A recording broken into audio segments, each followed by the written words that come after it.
જય ગુખારમાં મેલડી 25 ભુવાથી જે કાર્ય ન થયું તે માતાજીએ 1 કલાકમાં કરી દીધું તે વાત ઉપર ગુખારમાં મેલડીએ શું કીધું તે આપણે આ માનતાઓમાં જોશું. જય ગુખારમાં મેલડી. માતાજી, હું 3, 4, 5 કે 6 રવિવારથી આવું છું. મને દર રવિવારે જુદા જુદા પરચા મળે છે. માં, અમને કુળદેવીને જાણતા હતા તો અમને અમારા કુળદેવી સપને આવીને માં તમે બતાયા કે બહુચર માતા છે અને લોનની અમે મૂકીધું કે ભાઈ એપ્લિકેશન, તો એમાં 80 લાખની લોન સેન્કશન થઈ ગઈ માતાજી. અને ગયા રવિવારે આપણે રાત્રે 8-9 વાગે અહીંયા બહાર ગાડી પડી હતી સ્વિફ્ટ ડિઝાયર, એને એક્સિડન્ટ થયું હતું. પાછળથી એક ભાઈ એક્સિડન્ટ થયું હતું. બહુ માતાજીએ બુધવારે તો માં મર્સિડીઝ ગાડી લઈ આપી. ડિઝાયર માં એક્સિડન્ટ થયું, ડિઝાયર માં એક્સિડન્ટ થયું ને માં મર્સિડીઝ એનો તો હજુ 1 રૂપિયો આપ્યો લેવો લીધો કઈ ખબર નથી. માં પણ એમને કીધું કે તમે રાખો અને વાપરો. એમને સામે દીધું પરચે આપણા 5 છે. માં અમાર ભૂલ થતી હોય તો માફ કરી દેજો.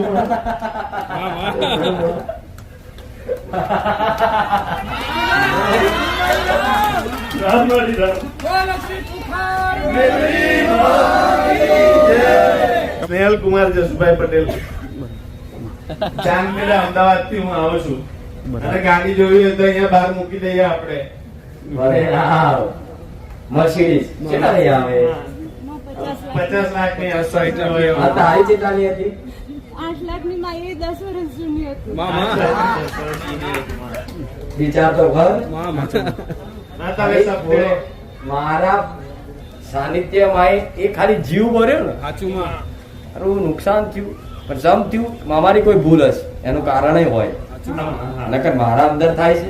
તમે બહાર જાય પછી તમારા લડવા વાળા દેવ, વિઘ્ન નાખવા વાળા દેવ, જેમ કે તમારી જોડે કોઈ ચૂડેલો હોય કે કોઈ સ્ટાર્ટમાં હોય કે હેરાન કરવા વાળો ભાવ ગમે જગતમાં સર, એનો હું જાહેર કરવાની હોય ને એટલે શું કરે, તમને અહીંથી છટકા આવે કે અહીં જઈશ ને જેથી મારો તારી જોડે પીર છે, મુસલમાન દરગાહ વાળો, જે ગરીબ ખવડાવે આવું મેળવી ગરીબ ખવડાવે એ પીર ને એવી ખબર પડી જાય કે જો આ મેરડી ની આગળ થશે તું જાહેર થઈ જઈશ, પણ એના બાપ ને છૂટકો નહીં આવ્યા. ખરું માં સપને આવીને તમે અમને બહુચર માતા બતાયા, માં કુળદેવી માં બતાયા. બોલો. મને સપનું આવે તો હું રોજ કઈને તમને કહેતી હતી કે માં મને સપનામાં આવજો, અને માં એ દિવસે મને સપનું આવ્યું, રોતી હતી અને રોતા રોતા સુઈ ગઈ હતી માં. અને પેલા પંચાલભાઈ છે ને એ સપનામાં આવ્યા હતા, અને એ મને લઈ ગયા દૂર દૂર દૂર સુધી કે તમે એમને એમ કીધું કે જાઓ અમને કુળદેવી બતાવો, અને પછી અમે ત્યાં ગયા. પછી એમને મને કીધું કે જાઓ અંદર જાઓ, એટલે પછી હું મંદિરમાં અંદર ગઈ ને તો ત્યાં બહુચરાજી માતા હતા. તો પછી હું માં દોડતી દોડતી પાછી તમારા જોડે આવી કે માં આ તો મારા પિયરના માતા છે. તો પછી એમને મને કીધું કે ના, પંચાલભાઈએ મને કીધું હતું કે ના માડીએ તો આ જ કીધું છે. એટલે પછી હું માં તમારી જોડે આવી અને પછી તમે મને કીધું જા તારી કુળદેવી બહુચર બહુચર ને બહુચર. સપનામાં ના, એ મંદિર લગભગ હું 17 વર્ષ પહેલા ગઈ હતી, એટલે મને યાદ નથી, હું નાની હતી. પણ પછી માં એક દિવસ મોબાઈલમાં સ્ટેટસ જોતી હતી ત્યારે માં એ સંકલ્પપુર નું મંદિર હતું. સપનામાં બતાવ્યું હતું સંકલ્પપુર નું. કેમ કે હું તો વર્ષોથી જતી નથી ત્યાં, પણ પછી મને થયું કે આવું મંદિર, અને પછી સપના વાળું મંદિર, મોટી મૂર્તિ વાળી, હા માં, એકદમ ચમક પ્રકાશિત મૂર્તિ, એનો તેજ કે એનો તેજ સહન ના કરે, સહન ના થાય માં. એ જ મારું બહુચર નું સ્વરૂપ સાચી. હવે પ્રાર્થના કરી કુળદેવી માટે, કુળદેવી સપને બતાવી. માં ચાલ એમાં સપનામાં મારા સેવક ના આદેશ આપ્યો. કયા સેવક ના આદેશ આપ્યો? પંચાલભાઈ. પંચાલ બતાવો. એને હું લઈને આવી જોયું. હા માં. હવે સપનામાં સેવક ને લઈ જવાનું કારણ શું? મારા જેવી બધી 25 ચુંદડીઓ વાળી માતા હોય, તમને સપનું આવે તો ખબર ચમની પડે કે આ સોલંકી પેઢીની માતા છે. એટલે ઈશારો આનું કે જો આ સેવક મારો છે તો હું માતા છું. એટલે તો મારે ઘડી અકુના, મોહમ્મદના, બારોટના બધા સેવકો મારા પરથી મારા લઈ જઈશ, જેથી ઓળખ તમારી દ્રષ્ટિએ હવારમાં ઉઠો એટલે વિચાર એ જ આવે કે માતાજી મને સપનામાં હતા, પણ આનું લાલ ચુંદડી હતી પણ જોડે કોણ હતું ખબર ના પડી કયા માતાજી હશે. હું વિડીયો તો કેટલાય માતાને જોઉં છું, કદાચ આ છે તો એવું શંકા ના થાય એટલે મારા સેવકો જોડે લેજો. હેડો સાચું માં હવે વાંચી આપજો. ચાર પેઢીમાં માતાજી નથી, ગુરુદેવી ખબર જ નથી ખબર જ કેટલી નથી પેઢી. એમાં. ભલે. અને તમે મન સપને આવીને માં બતાવ્યા મારા ગુરુદેવી બહુચરમાં તમે હવે એની પૂજા પાઠ કરજો અને આવી નાની નાની બાળ હોય પાંચ કુવા છે તમારે. હો ચૈતરમાં જવારા થશે. આશીર્વાદ. ભલે રામ. તાલુકો દ્વારકાના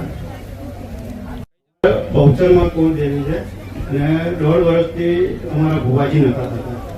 પછી અમે 4 ભાઈ બહેને વિચાર કર્યો અહીંયા આવ્યા હતા. માતાજીની માનતા રાખી દીધો, માતાજી અમારા અમે શોધો અને અમારા ભુવાજી બનાવી દેતો. હવે અમે ત્યાં પ્રવચન થતું હતું કેવી જગ્યા રાત્રેથી 7-8 વાગ્યાથી પછી ગયા.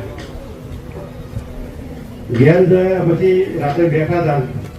બેઠા ગયા રાત્રે 10 વાગે અમારા ભુવાજી બની ગયા અને આ નાના છોકરાને બહાર બન્યા. ભુવાજી નતા, બરોબર એટલે એમ અમારા તમે કુટુંબના. ભલે રામ. ભુવા કરવા તો હવે કેટલી જાતના ભુવા દેવા કર્યા હતા. 2 લાખ રૂપિયા કરતા હતા પણ કોઈ ભુવો બનતા નતા. અહીંયા આગળ આવીને અમે ગયા અને અમે એના એ દિવસે સાંજે રાત્રે 10 વાગે અમારા ભુવાજી માતાજી બની ગયા. એટલે એ તમે માતાજીને કઈ પૂછ્યું કે માતાજી ખાલી તમે પ્રાર્થના જ કરીને ગયા પ્રાર્થના હતા? કરી તે નતા. ખાલી ગયા હતા દૂરથી. ખૂંખાર મેળવી માને પ્રાર્થના કરીને જ જાય એમ પ્રાર્થના કરીને જ ગયા હતા. કે તમારા ભુવાજી સ્થપાઈ જાય એમ. અમારા ભુવાજી તપાઈ ગયા. એના એ દિવસે રાત્રે 10-10:30 અમારા ભુવાજી બની ગયા. બની ગયા રાત્રે 10:30 વાગે એ જ દિવસે. એના એ જ દિવસે બરોબર ભુવા બનાવવું કેટલું કાઢું એ તો ક્યાં બધાને ખબર પડે. બહુ કાઢો 2 લાખ રૂપિયા ખર્ચા અને મોટા મોટા કઈ ના હોય એના ભોગ બોલાયા હતા પણ નતા બનતા ભુવા. પગના પડાયા, પહેરવણી આલી, બધું. આ ઢોરથી સ્વાગત કર્યું, બધા બૈરાઓ ભેગા થઈ ગોણા ગાયા, વેમેરના આયો. મારા તો પગલાય નહીં પડ્યા, ખાલી પ્રાર્થના કરવાની તમારી બહુ સરાઈ ગઈ જો. પ્રાર્થના કરી હતી ખાલી અને અમારા 6 કલાક પૂરા નતા થયા. 6 કલાક. 6 કલાક પૂરા નતા થયા. બોલ, મારા ભગવાને મને કેવું સતાડી છે. સાચું માં હારી છે. ભલે આવા બહુસર જો આઈ મારા કહેવાથી તો કદાચ આ દીકરાને મારો છેડો છે ને ભુવા પણ ઇન્ટરેસ્ટ નહીં રાખવાનો કે ભુવા બને એટલે કોકના દોણા જોઈએ. આ એમાં ભક્તિમાં ઇન્ટરેસ્ટ રાખશો અને મારા શરણે આવતા જતા રહેશો ને. આવે છે દર રવિવારે આવે છે. અમે તો આવીએ ને આવીએ પણ ભુવાજી તો ઘણી બધી શીખ વચ્ચે આવનારી પેઢી તમારો વંશ પેલામાં આવનારી પેઢી તમારું નામ ગબડાઈ જાય એવો અમારો ઇતિહાસ બનાવી દો. હું એ મેળવું. હો હજુ વાતો બધી હોય કેટલા દિવસ જેટલા મારા કહેવાથી ઉભા રહે તો હું જ વળતું. હો કુટુંબ ના ઝઘડા થાય એવું હતું, કકરાટ થાય એવું હતું પણ તોય મેં બચાવી દીધું. તકરાર હતો જ તે પણ તે છતાંય માતા એવો રસ્તો વધ્યો કે કોઈ કકરાટ થાય ના એ રીતનો ભૂવો બનાવી દીધો. એ તો કઉ છું કે કંકાસ જેવો થાય એવો તો જુદા પડે પડે જ ને. હા તો બોલો કેવી વાત છે. આ 25 ભુવા બીડીઓ પી થાકી જાય ને તો આટલો ભુવો ના થાપીએ કે મારી મોનતાથી થપાઈ ગયો. લો તમારા મેળવીમાં નતા આઈ જઈ. અને તરત જ તે પછી હું બહુચર છું તો પાછળનો મેરડી હોઉં બહુચરાજીમાં જોઈ આવો જાઓ. સાચું માં ચાલ. ના સંગાવી રે હાથ ભાઈ ભગવતી હો રામ. રામ રામ માળી.